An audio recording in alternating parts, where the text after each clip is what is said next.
So it's really a pleasure and an honor for me to be here today with all of you at the 6th International Conference on AI and Humanities. And I would really like to thank the Humanities Research Institute of Cheng'an University. My name is Clare Stark, and I'm the UN Coordination Officer at UNESCO. So UNESCO is the United Nations Educational, Culture, Communication, and Information Organization. And UNESCO espouses a human-centered ethical approach to AI. So I'd like to take us back to 2,700 years ago, because we can see that the conception of artificial intelligence dates back to the Greek philosophers of Homer and Hesiod, when they spoke about the first robot, which was a bronze robot sent to protect the people of Crete. So why do I bring this myth and legend back? I bring this myth and legend back because the idea of artificial intelligence has been with us since the creation of civilization itself.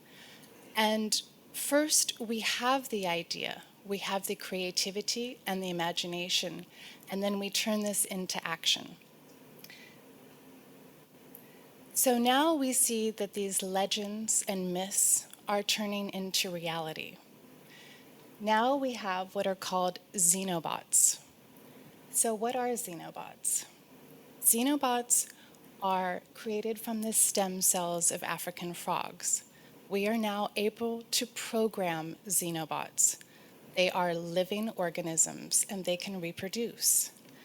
So while these have many implications, here we are seeing AI as AI converges in a larger ecosystem with biotechnology. So Xenobots, of course, have a lot of beneficial uses.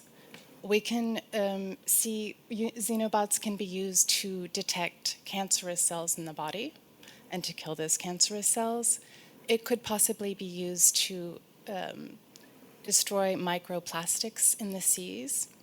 But we can also see some of the nefarious uses of Xenobots.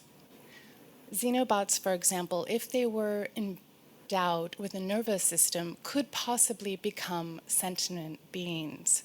And of course, there is the risk that if they are left out into the natural ecosystem, this could have serious consequences for our environment and for biological diversity. Next, I'd like to speak a little bit about AI and how AI is being used in neuroscience. We know, of course, that AI has its inspiration in neuroscience with neural networks, which is very much modeled after the brain. And we've seen a number of rapid advancements in this field. This is one field where UNESCO is working in the area of neurotechnology. We have a department which looks at issues around bioethics.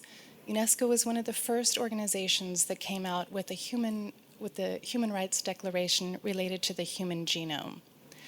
And here, when we talk about neurotechnology, we can see a number of beneficial uses of neurotechnology. You may be familiar with brain-computer interfaces.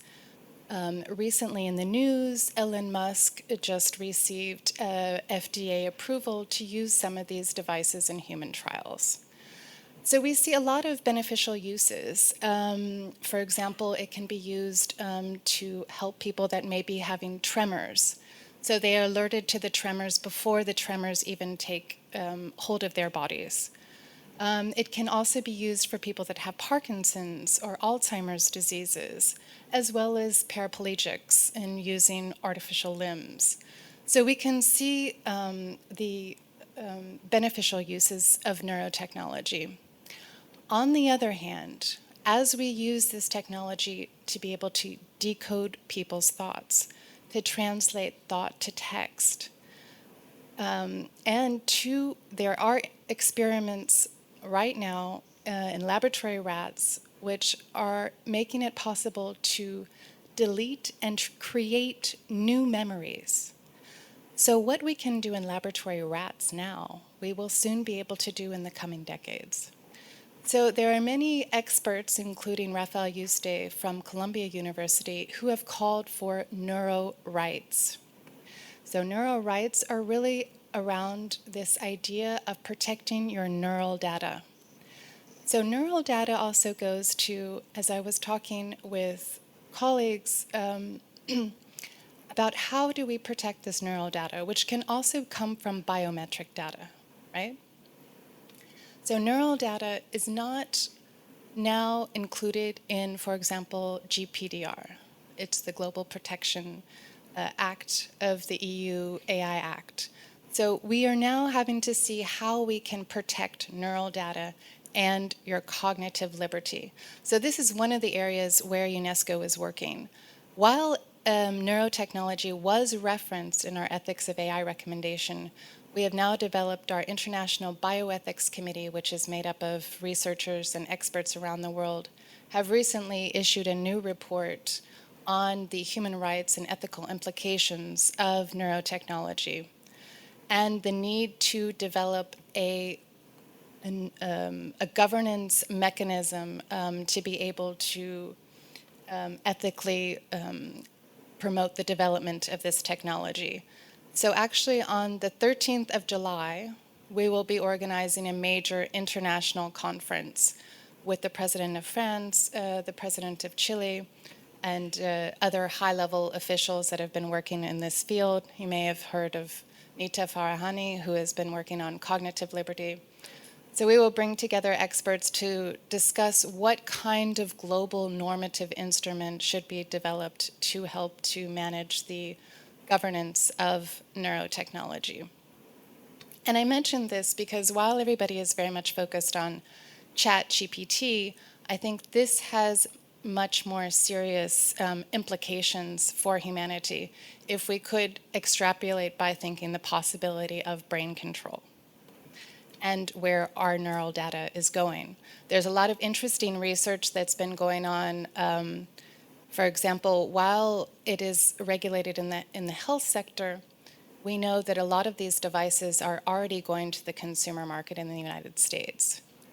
So this is a major issue about how to regulate some of these emerging technologies.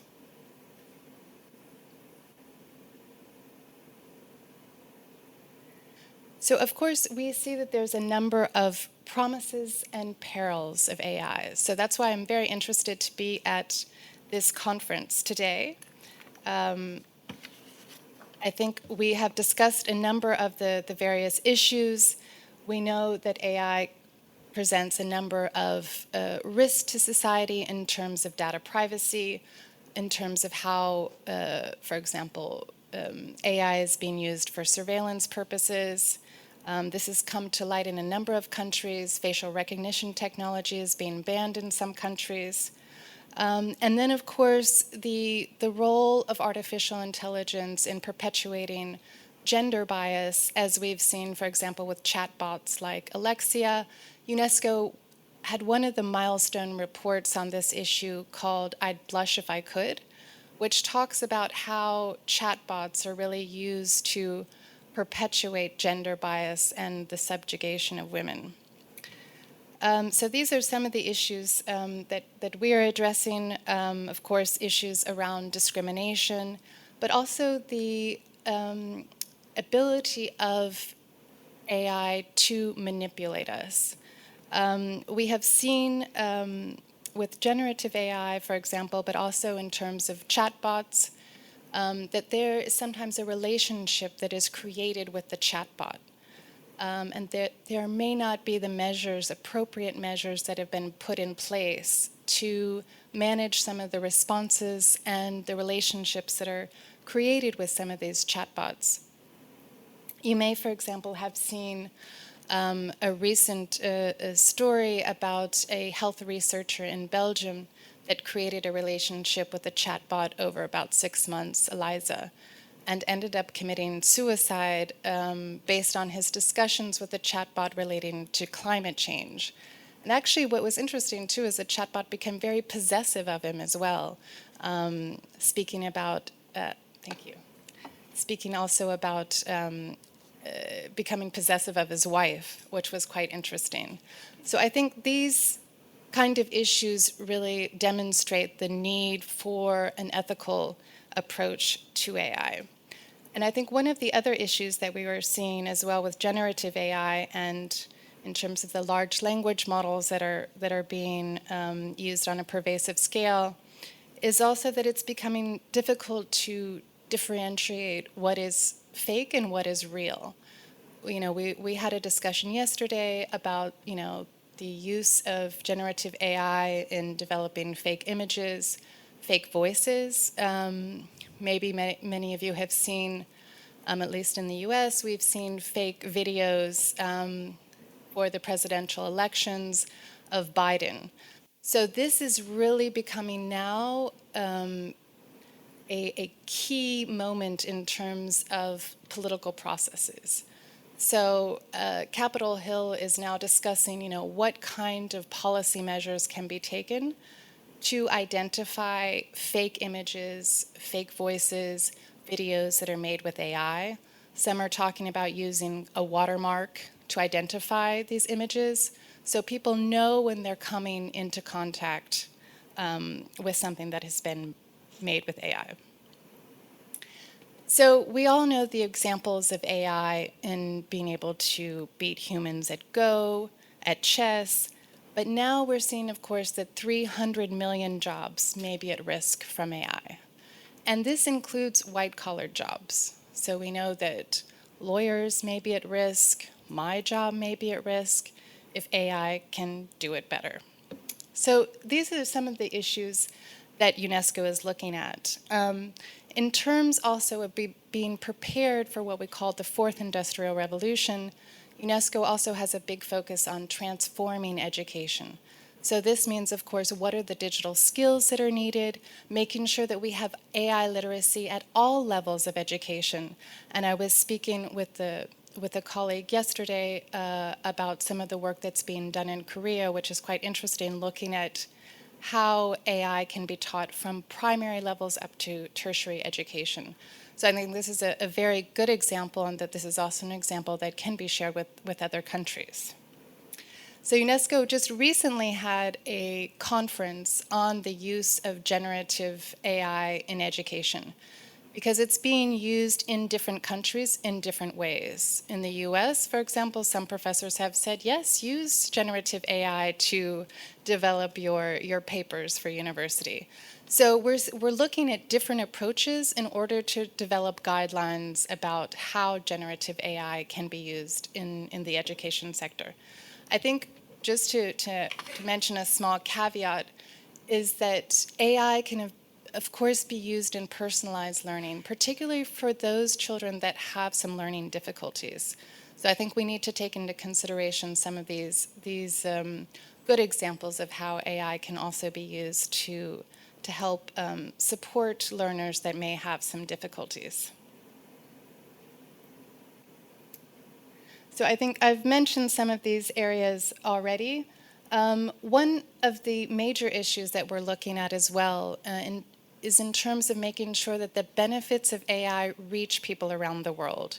We know that countries are at different spectrums of AI development, what we call the digital divide. So we can see that we have a small number of tech companies in the world which are really dictating how AI is being done in the rest of the world. And we don't have data from a lot of these developing countries.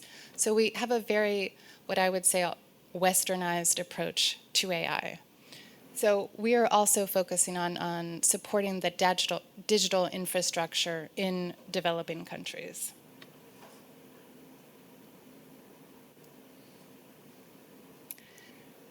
So some have called what we are seeing now a global race to the governance of artificial intelligence. Everybody, I'm sure, has seen the various open letters that have been signed by tech giants from around the world, from Elon Musk to a number of others, which have called for a 6-month stop of the development of AI, basically because there's this fear about the possibility of having general AI, which of course could have be detrimental to society. So this is one of the issues that we're currently seeing, but there are also some issues that we've seen from Shimmy, I think it was called yesterday, about some of the fallouts that we're seeing with some of the chatbots related to cyberbullying. So there's a call for global governance. Some of you may be familiar with some of the current regulations. These are just a couple of examples. We, of course, have the European AI Act, which has influenced policy in other parts of the world. We recently had a dialogue, a EU dialogue on the EU AI Regulation Act, which of course is very much also around the protection of data privacy, but it also takes a risk-based approach to artificial intelligence. For example, high-risk technologies are related to how facial recognition technology is used.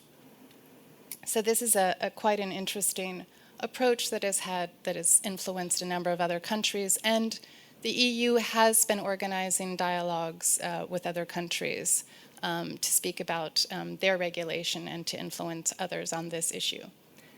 And then, of course, we are seeing the US AI Bill of Rights and also a risk management framework that's being developed at the request of the Biden administration. And you may have seen recent discussions with Sam Altman, congressional hearings to speak about the risks of AI and the need for increased regulations. But we are also seeing China has also developed some AI regulations in certain contexts to protect users' rights.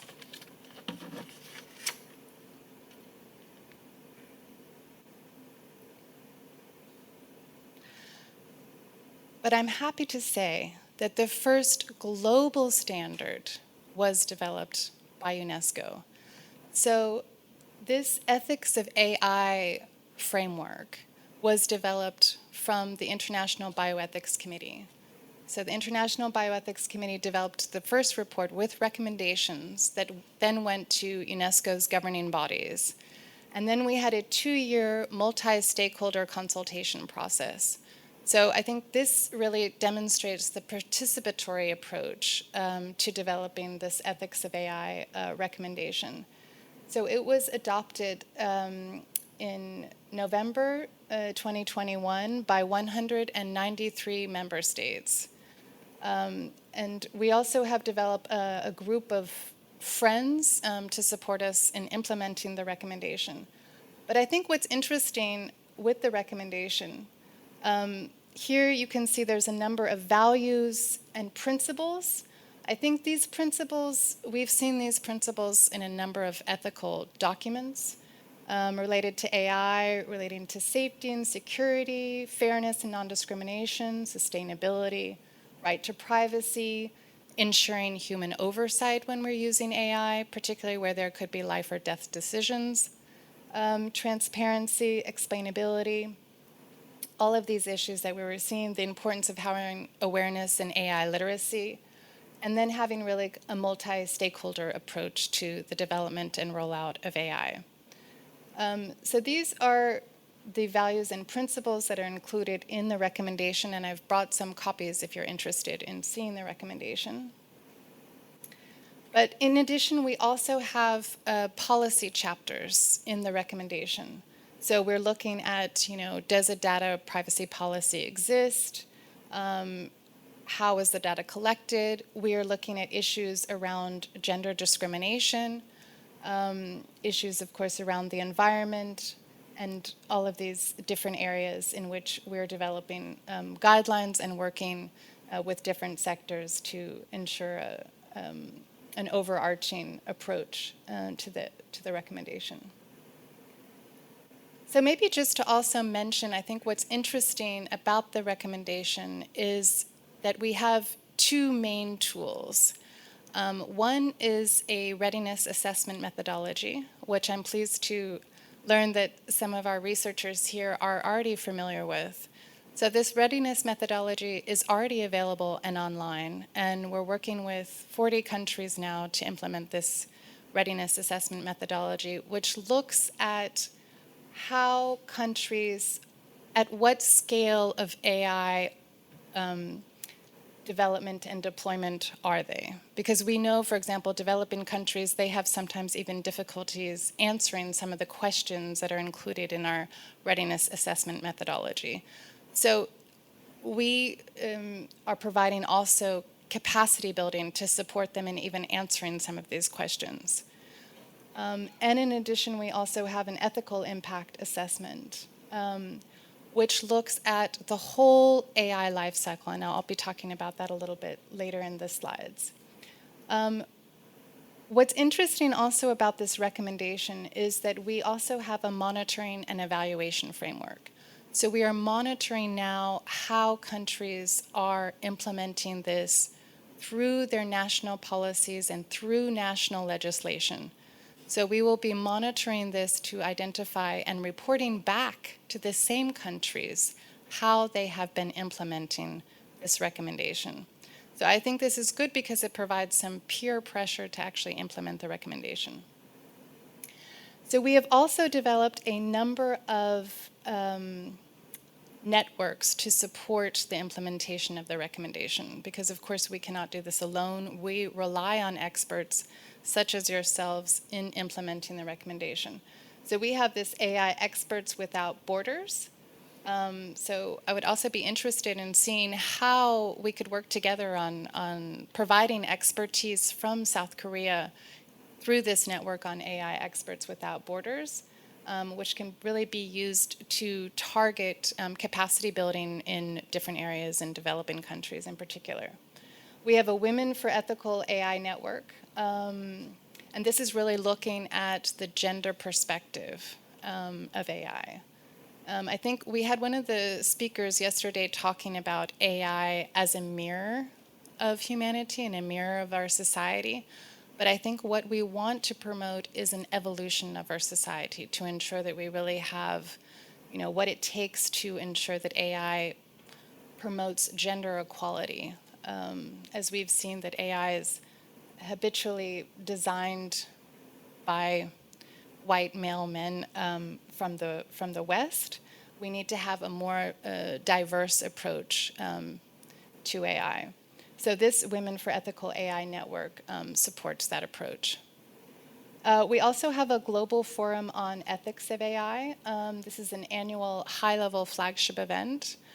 We've organized the last one in Czechoslovakia, and we'll be organizing the next one this year in Slovenia. And then we, of course, have an observatory of AI ethics. So we would be very grateful to also have the Korean experience to be part of that observatory of AI ethics. Because the purpose behind this observatory is to really share best practices among countries and to have this kind of cross-exchange of learning experiences. So I think that could be really an important area where we could collaborate together. And of course, we're working with the private sector. We have Microsoft. We're working with the CAF Development Bank in Latin America. So we're continually working with new partners. We'll be participating in the AI for Good Summit, which is being organized in Geneva in July, which will be a major summit focusing mostly on robotics, but we'll have all of the tech industry academics there, and we will be developing new partnerships to support the implementation of the recommendation. So as I mentioned, we have these two tools that we are rolling out right now. Of course, the ethical impact assessment, which will be looking to identify and assess the benefits and risks of AI systems, and as well as the risk prevention, mitigation, and monitoring measures that are in place. So this ethical impact assessment is to be done at all levels of the AI lifecycle. And I'll show a diagram a little bit later. And then, of course, this is what I mentioned already in terms of readiness benchmarking methodology. And maybe just to mention that before we developed these tools, we did a survey with all of our member states. And what we noticed, for example, Stanford has also developed a tool, and there are a number of tools that exist, but we don't have many tools that really look at the ethical aspect of AI. So this was basically a gap that we had identified.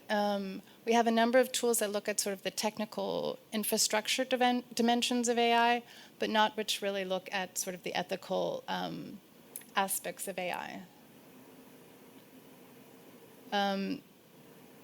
So this survey, was sent out to our member states. So this was really a global survey.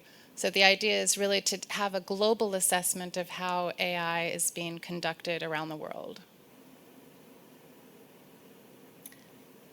And so this readiness methodology, as I mentioned, looks at AI from a very wide perspective. So here we're looking at the legal regulatory approach. So that means, is there an AI policy which is already in place? Is there a data privacy policy that's already in place? Do we have regulations in place in the country? This is kind of the first step. Then we're looking at sort of the technological infrastructure. Do we have data centers? Do we have the capacity, the technological capacity in place? Of course, the scientific and educational part is really looking at the human capital. Do we have the educational systems? Are they providing AI curricula? Are these university parks which are helping to promote startups of AI? So these are some of the different areas that we are working on. And of course, the social and cultural part of AI and the economic dimensions. As I mentioned, here's the readiness assessment methodology. If you're interested in finding out more about the methodology, we operate on an open source platform. So all of the information, all of the tools that we developed are always provided through an open source platform. As I mentioned, we look at the ethical impact assessment, which will help us to implement the recommendation throughout the whole AI lifecycle. So, from the project design, model development, to the actual system deployment. And I think this is interesting also, the ethical impact assessment, because we need to have this assessment before we roll out the AI. So we need to have a good understanding of why are we developing the technology, who is the technology for, and what could be some of the possible risks, and developing a pilot case studies before we have a widespread deployment of the technology so as to reduce the risks. And of course, it also includes how one would mitigate the risk and who would be ultimately responsible. So these are the different, we're working both, of course, at the national and the regional level. We are working to also support national ethics committees. So ethics committees, of course, are not only looking at AI, but also more broadly at technological development. We're working to support the deployment of the readiness assessment and to provide assistance to government in actually developing their AI strategies and initiatives, supporting steering committees. And then, of course, at the regional level, I mentioned the CAF regional bank in Latin America, but we're working with other regional banks and development partners. We're organizing also a conference in Nairobi, which will be looking at the African Union AI regulations. So this will be interesting to see how AI is being developed and deployed in Africa. So I think there's a lot of opportunities for exchange, particularly getting the experiences from Korea to some of these developing countries.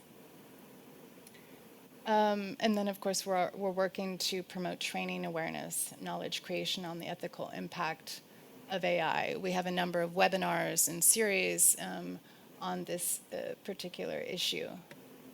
And maybe also I'd just mention some of the other areas in which we are working. Of course, we're working to provide capacity development on the recommendation, but we recently also had a major conference in February which looks, and which is related, of course, to AI, which is looking at the regulation of digital platforms to really ensure that information is shared as a public good and does not cause harm. So this is what we've been developing with tech companies and with policymakers to ensure that we have global guidelines. You know, there's a lot of questions about how information is being shared. As we've seen with generative AI, sometimes there are issues of misinformation.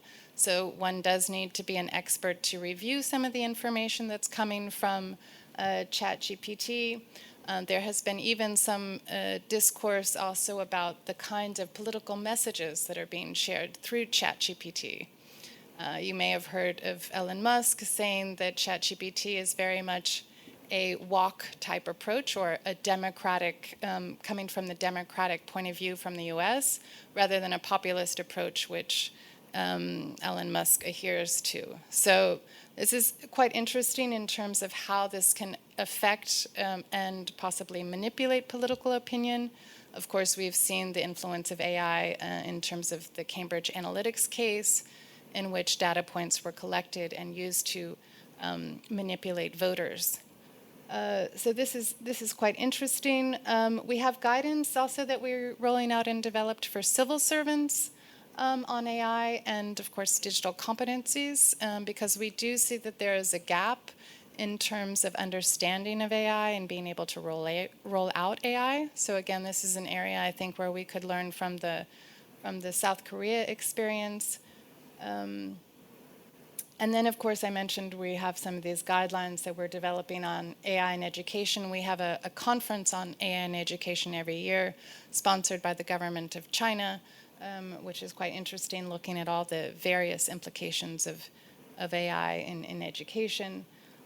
We're developing and rolling out a series, a webinar series on the rule of law in AI. So we're looking at how AI is being used in the judicial system. We're working with judges. There have been some issues around that, so we're working to address those issues and have a global approach to the use of AI and the rule of law. We're also working in terms of AI literacy to have a comic book, which I think is quite fun for younger audiences to learn about AI. And we have a number of videos for younger audiences as well. And then, of course, this is our website, which can provide more information about what we're doing more globally on AI in different sectors of UNESCO. And maybe just to also mention, I'm not sure how I'm doing on time here, but also to mention that we're also, of course, looking at artificial intelligence at the UN system level. So the Secretary General of the United Nations has, of course, said that the governance of emerging tech, governance of AI is one of the major issues of our times. Some people have likened AI to pandemics, and that we need to have some kind of global regulatory body. Some people have called for an IAEA. If you're familiar with the IAEA, it's responsible for assessments relating to nuclear energy, but also regulating nuclear energy. Some people have called for CERN. CERN was set up, of course, by UNESCO. And then the UN Secretary General has also called for a global digital compact. So this means having a digital commons, so that means closing the digital gap, providing digital skills that are needed, broadband connectivity, but also it's looking at AI governance. So these are some of the areas in which we're working at the UN system-wide level. This Global Digital Compact is a multi-stakeholder consultation process, and it will be discussed at the Future Summit in 2024. And then we had also mentioned that UNESCO and ITU are co-chairing also an interagency working group on AI with about 40 UN entities. So we can really see the pervasiveness of AI being used in a number of contexts, from how AI is being used to deliver food, to AI and its usage in identifying new pandemics. So this is an area where we're collaborating among the UN system. So that is the end of my presentation. I hope I didn't go over time. No, not at all. No?